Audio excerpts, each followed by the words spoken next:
Iazko gizakatearen ostean, Kataluniako batzar nagusiak beste erronka potolo bat aurkeztu berri du aurtengo diada egunerako.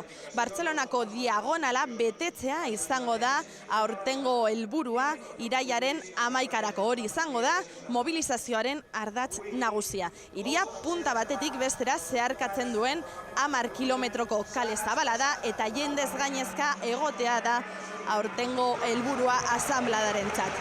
Bilera ikusten duzuenez, oraindik martxan da eta datozen minutuetan izango ditugu xehetasun gehiago. Iragarpen honekin batera, sozioek aurtengo eta datozen hilabete erabakigarrientzako bide orria ere bozkatu eta adostu dute. Hemen jende asko bildu da Tarragonan eta horien artean Eskerra Republikana eta Konbergentzia Demokratikaren ordezkariak ere aurkitu ditugu. Gogoratu, datorren astean Madrilen kongresuan hain zuzen izango direla, Katalunian erreferenduma egiteko eskumena eskatzeko.